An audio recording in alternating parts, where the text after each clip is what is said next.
Saudara tahu Yesus berkata apa? Jenis ini tidak bisa diusir kecuali dengan doa dan puasa. Ada masalah-masalah yang tidak bisa diselesaikan hanya dengan doa, harus dengan puasa. Kesempatan yang baik pada bulan puasa dari tanggal 24 Maret sampai 22 April kita akan doa puasa. Doa puasa dengan pagi seperti biasa doa jam 5 pagi dan sorenya kita usahakan ada pertemuan doa juga. Ikuti kesempatan ini. Mungkin kita tidak pernah punya kesempatan di lain waktu. Ayo puasa bersama.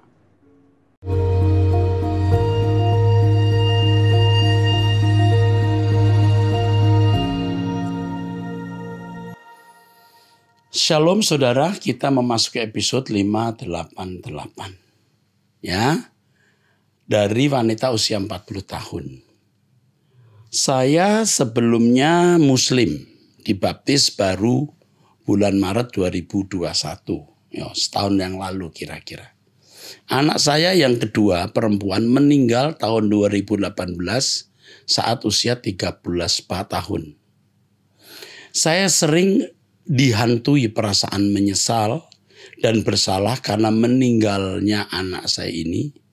Yang mau saya tanya, apakah anak saya masuk ke dalam kerajaan Allah Bapa di surga? Karena saat dia lahir sampai meninggal, anak-anak dipaksa ikut agama papanya, Buddha.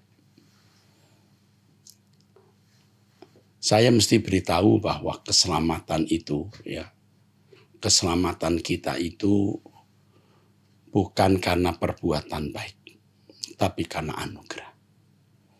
Anak umur 13 tahun belum tahu kejahatan dan kebaikan. Tetapi benih dari orang tua bisa mempengaruhi anak tersebut. Kalau saya intuisi saya ya, jangan dipercaya penuh. Anak Anda ini masuk surga. Karena Tuhan melihat hatimu yang tulus.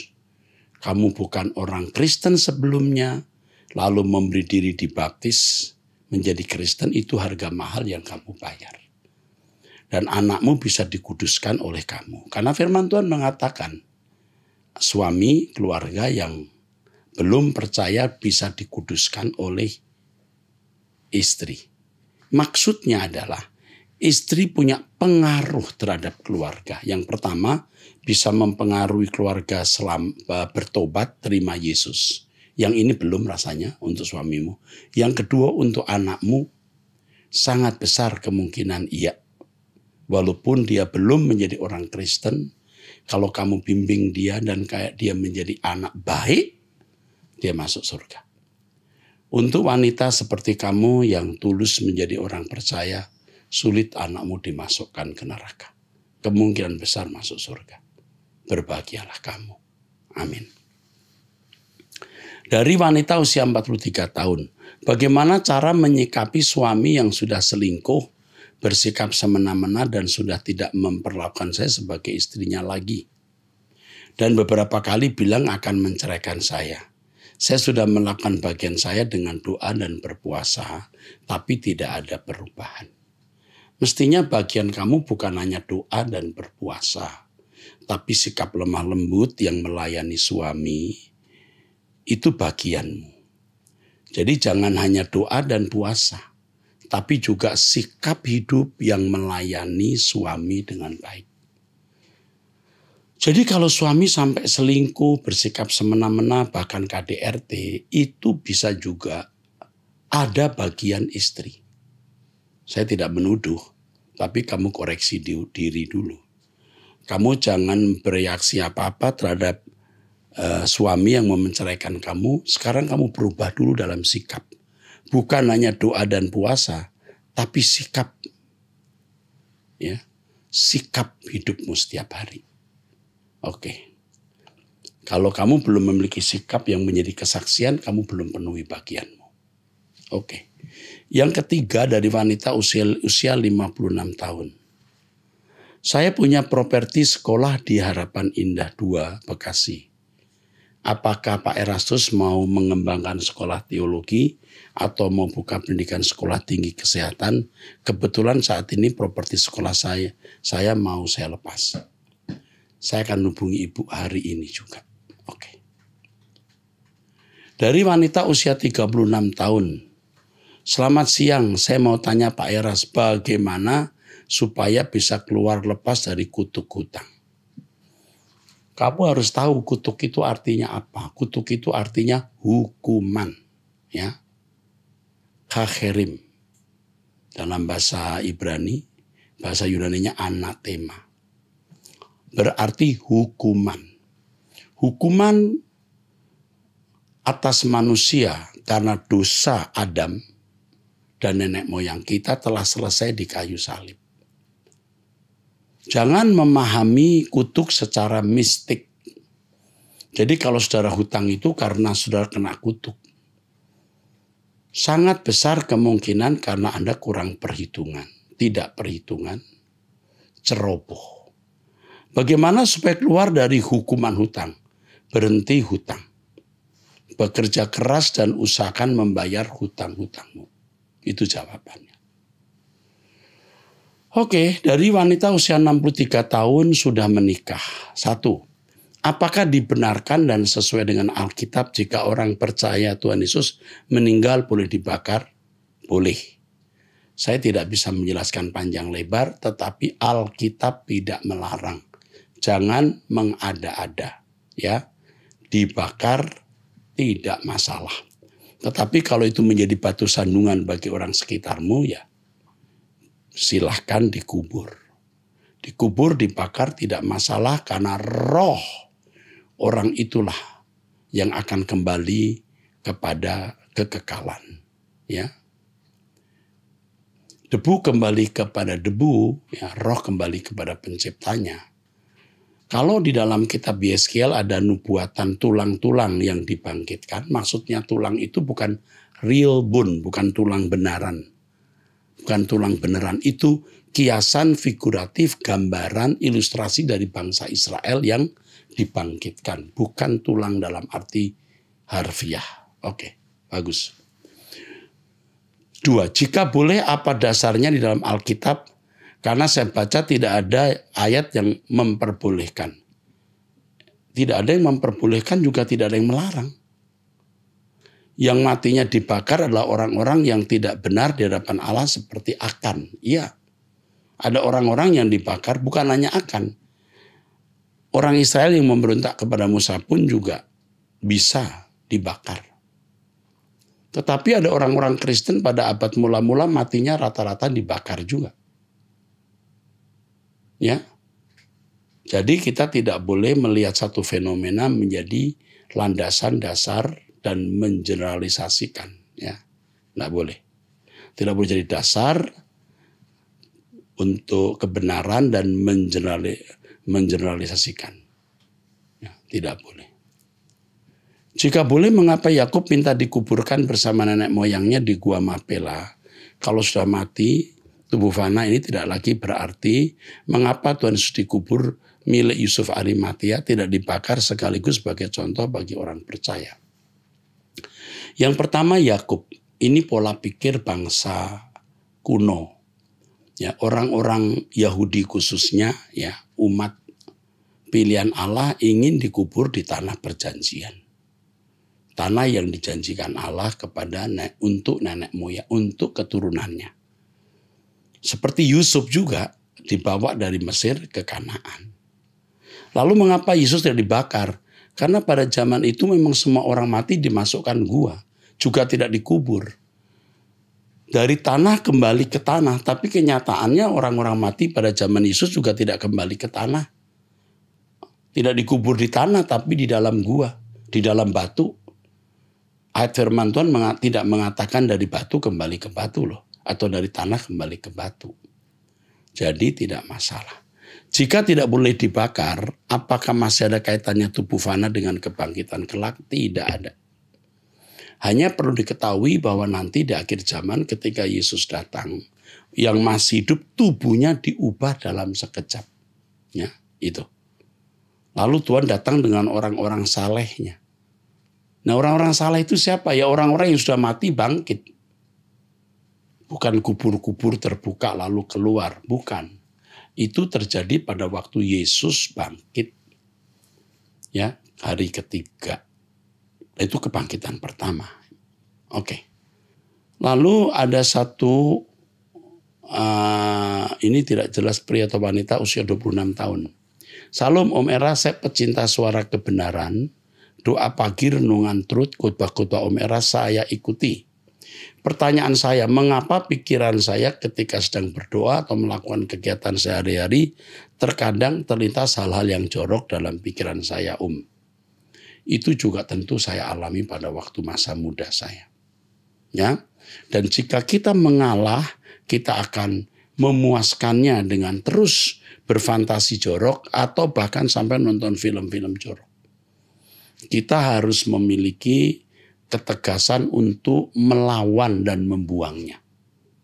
Nah, waktu kita berdoa, kalau muncul pikiran-pikiran semacam itu, kita bisa menyembah. Kita berperkara dulu dengan pikiran itu, jangan dibiarkan. Kita face to face, head to head, kita berkata, kamu diam. Kamu keluar dari pikiranku. Jangan dibiarkan, head to head. Dialog dulu, keluar kamu. Dengan kesadaran kita usir, lalu kita menyembah. Haleluya, Engkau agung dan mulia, Bapa. Itu paling top. Pasti tersingkir pikiran itu. Saya sudah mengalaminya. Pertanyaan kedua, Om, mengapa saya selalu gugup ketika saya disuruh berdoa? Padahal saya selalu berdoa bersama Om Era setiap pagi. Bahkan doa pribadi pun saya lakukan. Apa yang harus saya lakukan, Om? Biasakan berdoa dengan berucap. Bapa kami yang di surga, Bapa terima kasih Engkau telah menjaga tidurku sepanjang malam dan pagi ini aku bisa berdoa bersama Om Eras. Ucapkan. Ucapkan. Lalu pikirkan, bayangkan, renungkan dan lakukan bahwa doa itu dialog. Seperti kamu dialog dengan orang tua gitu loh. Papa saya mau pergi ke kota Anu, Papa izinkan nggak? Ngomong, kalau boleh saya minta tambahan biaya, Papa uang saya cuma segini. Ini dialog dengan Papa. Dengan Tuhan juga begitu, Tuhan. Apa kau setuju kalau aku berteman dengan orang ini? Tuhan, aku bingung untuk pilih pekerjaan apa. Tuhan, aku bingung untuk pilih jurusan apa. Dialog. Kalau kamu biasa ucapan itu, nanti ketika doa, misalnya depan umum, doa makan, kamu dialog. Kami mau makan bersama ya Tuhan. Tuhan memberkati makan minum ini menjadi kesehatan tubuh kami. Terima kasih ya Tuhan dalam nama Yesus Kristus. Biasakan. Jangan berdiplomasi dalam doa. Ya Tuhan, kami bersyukur kepadamu. Jangan biasakan begitu. Ya, oke. Yang berikut dari wanita usia 39 tahun. Apakah gereja Katolik itu gereja sesat? Oke. Katolik, Protestan, Pentakosta, Karismatik itu satu rumpun. Artinya satu iman kepada Yesus sebagai Tuhan dan Juru Selamat. Kita tidak boleh mengatai Protestan itu sesat, Katolik itu sesat, atau Protestan itu sesat. Sesat itu harus dilihat secara individu. Di Katolik ada orang-orang yang sesat, di Protestan juga ada orang-orang yang sesat, di Karismatik juga ada orang-orang sesat, tapi juga ada orang-orang yang benar. Memang setiap denominasi memiliki kualitas yang berbeda-beda, dan itu menentukan kualitas hidup umatnya. Ya, oke, jadi kalau kamu lihat ada orang Katolik yang kelakuannya tidak baik atau orang Protestan yang kelakuannya tidak baik, tentu kita tidak menuduh denominasinya itu sesat, ya. Orang Protestan yang baik tentu ada, yang pro-setan juga ada. Jadi begitu orang Katolik juga yang pro-setan juga ada, yang pro-Tuhan juga ada. Orang Karismatik juga begitu, ada yang pro-Tuhan, ada yang pro-setan, ya ada saja, ya. Apakah hanya gereja Protestan yang mengajarkan kebenaran firman Tuhan dan gereja Katolik? Tidak. Gereja Protestan pun banyak alirannya. Orang karismatik juga banyak alirannya. Jadi kita tidak boleh sekali lagi menghakimi denominasi. Ya. Kalau saudara, kalau kamu, ini umurnya 39 tahun ya, melihat kekurangan satu denominasi ya sudah. Itulah karakteristik, features dari satu denominasi. Aku enggak setuju, ya udah kamu ke Protestan. Di Protestan kamu enggak setuju, ya kamu pindah karismatik misalnya. Tidak usah menghukum dengan menghakiminya, mengatakan sesat di publik. Makanya kalau kamu lihat ya orang-orang di media sosial yang mudah mengatakan ini sesat, ini bidat, itu sebenarnya tidak beradab di tengah-tengah masyarakat modern hari ini. Ya, oke. Wanita usia 24 tahun. Salam Pak, sebelumnya saya bersyukur karena saya dapat melihat program ABAM dan Wanita Surgawi. Sehingga saya semakin dekat dengan Tuhan. Saya ingin tanya Pak, untuk doa dan berpuasa apakah ada peraturan tertentu ya Pak? Tidak ada. Saya ingin mulai melakukan doa dan puasa. Namun saya bingung harus mulai dari mana. Yang penting dalam doa itu adanya kebutuhan rohani yang jelas atau bisa mendesak. Karena kebutuhan rohani itulah maka kita mencari Tuhan. Kita menanggalkan, mengabaikan nafsu kuliner kita. Sehingga kita itu puasa bukan mau menyiksa tubuh, tapi kita mengabaikan ya, kita menanggalkan. Oleh sebab itu dalam puasanya orang Kristen itu bisa macam-macam. Ada yang minum saja, ada puasa hanya makan buah, ada puasa dari malam sampai jam 4 sore, jam 3, jam 2 siang, bisa. Yang penting kerendahan hati di hadapan Tuhan dan perubahan hidup untuk hidup suci dan meninggalkan dosa.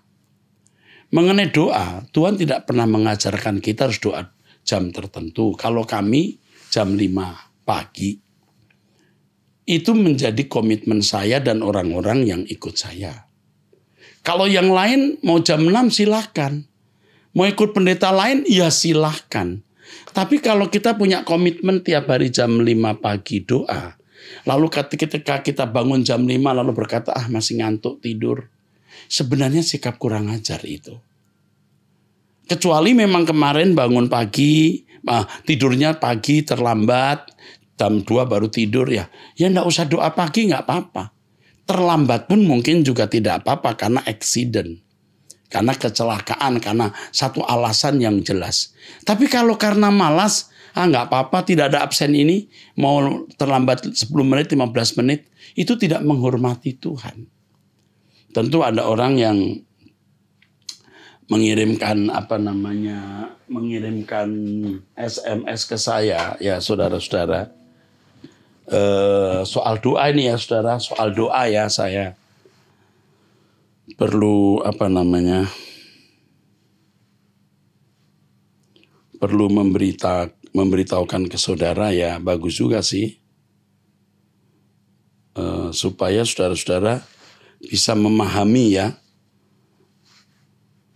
Ini akan saya rahasiakan ya siapa yang menulis, tapi ini penting untuk saudara, penting. Sebentar ya saya cari dulu. Ini begini.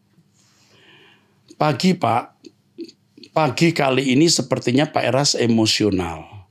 Maaf kalau saya salah. Saya yang bodoh ini. Merasakan kalau Tuhan tidak pernah mendikte jam untuk doa. Apa bedanya dengan agama Muslim ada jam khusus doa? Doa kalau pendapat saya yang bodoh ini. Maksudnya harusnya setiap detik, setiap waktu karena itu milik Tuhan. Setiap nafas kita harus mencerminkan doa. Sepanjang hari kita habiskan untuk berdoa. Itulah doa yang benar. Saya setuju saudara, ini benar ya. Jadi dalam Kristen tidak ada jam doa, jam-jam kapan ya. Setiap detik itu doa, artinya bisa dialog dengan Tuhan. Amin, setuju ya. ini benar ya. Satu ayat bisa membuat asik berjam-jam dalam doa. Betul, doa adalah penyembahan dan sebaliknya. Doa bukanlah menelintir tangan Tuhan untuk melakukan sesuatu. Amin. Doa adalah menerima dengan iman apa yang Tuhan sudah lakukan. Bagus, setuju. Doa menjadi agamawi jika menjadi rutinitas dipastikan. Amin. Ini benar yang dikatakan, ini benar. Tetapi saya punya komitmen bangun pagi jam 5 berdoa dalam fisik yang sehat, kondisi prima, maksudnya setelah sepanjang malam istirahat. Kalau saya di luar negeri atau karena satu dan lain hal, saya pun juga tidak berdoa jam 5 dan nggak berdosa. Karena nggak ada aturan harus jam 5. Tetapi kalau kita punya komitmen bersama, yuk kita datang ke Tuhan bersama menyembah, kita mengharapkan Tuhan memberikan firman-Nya. Karena Tuhan memang menghendaki persekutuan kan. Lalu saudara pada jam itu mestinya bisa bangun berdoa lalu Anda tidak berdoa, itu sikap kurang menghormati atau tidak menghormati Tuhan. Sama seperti saya misalnya bertekad nanti jam 3 siang saya mau berdoa. Lalu jam 3 itu saya nonton tinju, itu sikap tidak hormat. Masalahnya di situ. Jadi bukan masalah harus jam 5 pagi, enggak. Tentu tahu kita, tidak ada aturan jam 5 pagi. Dan kalau terlambat mesti berdosa. Enggak. Kalau saudara bangun misalnya, bangun terlambat karena semalam tidurnya terlambat atau karena sakit, enggak masalah. Tapi kalau saudara bisa bangun lalu sengaja tarik selimut, itu yang salah. Paham ya? Orang harus cerdas. Cerdas. Apa yang ditulis oleh seseorang yang dikirimkan ke saya ini benar ya. Benar ya. Pak Eras emosional. Oh iya, benar juga saya emosional. Maaf kalau saya salah, saya yang bodoh ini. Anda tidak bodoh. Menulis ini dengan kalimat-kalimat ini Anda cerdas. Anda tidak bodoh. Dengan tulisan ini Anda cerdas, tetapi kurang cerdas dalam memahami maksud pernyataan saya. Kurang cerdas dalam memahami maksud saya mengatakan, kamu kurang ajar. Kalau kamu sudah berkomitmen bangun pagi, lalu mestinya bisa bangun, kamu tidak bangun. Atau saudara punya tekad hari ini jam 3 mau berdoa. Lalu jam 3 itu saudara ada tamu, lalu mestinya bisa dihindari, Anda diajak ngopi, Anda pergi ngopi. Itu kurang ajar. Itu maksudnya ya. Oke, mantap ya. Oke, bagus. Berikutnya Salum Pak, sebelumnya saya bersyukur karena saya dapat melihat program Abam dan Wanita Surgawi. Sehingga saya semakin dekat dengan Tuhan. Saya ingin tanya Pak untuk doa berpuasa. Oke, sudah saya jawab ya. Oke, saya jawab. Berikutnya, dari wanita usia 26 tahun. Izin bertanya Pak, yang saya pertanyakan, Bapak Erastus sempat bilang bahwa keselamatan itu bisa hilang. Saya juga jemaat GSKI dan saya ikuti pengajaran Pak Erastus. Ada teman saya bertanya kepada saya bahwasanya kenapa Bapak Erastus mengatakan bahwa keselamatan itu bisa hilang. Ini salah. Saya tidak pernah mengatakan keselamatan itu bisa hilang. Tetapi yang saya katakan adalah kesempatan untuk menerima keselamatan itu bisa hilang. Jadi judul buku saya, apa keselamatan bisa hilang? Tanda tanya. Itu judul. Bukan pernyataan resmi, sah, benar dari saya bahwa keselamatan bisa hilang. Yang hilang bukan keselamatan, tapi kesempatan untuk menerima keselamatan. Sebab kalau seseorang benar-benar sudah selamat, dia tidak akan bisa kehilangan keselamatan. Oke, kalau benar-benar sudah selamat ya. Kalau belum, ya belum, kesempatannya masih ada. Tapi kalau tidak sampai selamat, ya dia kehilangan kesempatan untuk selamat. Dan saya jawab, kita harus berbuah dulu. Kalau kita tidak berbuah, pastinya dibuang dan jangan tinggal di dalam dosa tersebut. Dan kalau kita hidup benar dan hidup suci di hadapan Tuhan dan melakukan kehendak Bapa, pastinya mendapatkan LP3. Nah, benar juga, jawaban kamu itu benar juga. Dan teman saya nggak terima dan dia menjawab, berarti sia-sia kematian Yesus mati di kayu salib. Dia mesti membaca Matius 7 ayat 21 sampai 23. Temanmu harus membaca. Orang yang memanggil Yesus Tuhan, Tuhan. Yesus menjawab, bukan orang yang menyebut aku Tuhan, Tuhan yang selamat.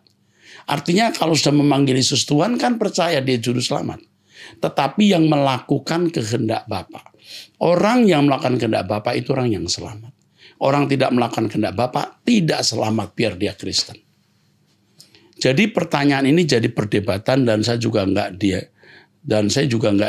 dihakimi mengikuti yang sesat. Jadi saya butuh jawaban. Jadi pertanyaan ini jadi perdebatan dan saya juga nggak dihakimi mengikuti yang sesat. Jadi butuh jawaban. Dari dulu ada ajaran yang mengatakan sekali selamat tetap selamat. Jadi tidak mungkin keselamatan hilang. Yaitu atas orang-orang yang ditentukan selamat. Jadi ada ajaran yang mengatakan Tuhan menentukan orang-orang tertentu pasti selamat. Dan itu tidak pernah hilang. Mau bagaimana tidak hilang. Dan orang yang ditentukan selamat tidak bisa menolak keselamatan itu. Nah makanya kalau ada kalimat keselamatan bisa hilang, ngamuk, marah orang-orang itu. Lalu bisa mengatakan ini bukan sekali ini ya, bukan hanya kamu yang mengatakan. Sudah pernah beberapa kali orang berkata, Pak Eras mengajarkan keselamatan bisa hilang. Dia tidak mengikuti khotbah saya secara utuh. Seperti misalnya orang berkata, Pak Eras berkata ada keselamatan di luar Kristus. Salah. Tidak ada keselamatan di luar Kristus. Saya mengatakan keselamatan semua dalam Kristus. Nah ini orang-orang itu mestinya mendengar utuh khotbah saya. Ada keselamatan di luar Kristen, maksudnya orang-orang yang bisa masuk dunia akan datang. Termasuk umat perjanjian lama. Nah, yang baik ya. Oke, yang bukan orang Kristen. Juga tidak mendengar Injil, tapi masuk dunia akan datang. Oke. Jadi harus diperhatikan baik-baik. Saudara, STT Ekumene membuka pendaftaran baru untuk beberapa jurusan. Ada jurusan pendidikan agama Kristen, ada jurusan kependetaan, teologi, ada pastoral counseling, S1, S2 dan S3. Dan kami serius mau mengajak orang-orang muda menjadi pelayan-pelayan Tuhan. Dan jika di antara kalian ada yang tidak mampu secara finansial, kami menyediakan scholarship atau beasiswa asal sungguh-sungguh. Ingat, sungguh-sungguh. Sekolah kami terakredited. Jurusan Pak kami mendapatkan akreditasi sangat baik. Jadi saudara-saudara sekalian akan diberkati di STT Ekumene. Oke, jangan lupa doa pagi jam 5 setiap hari dan mensubscribe Turut ID. Tuhan memberkati.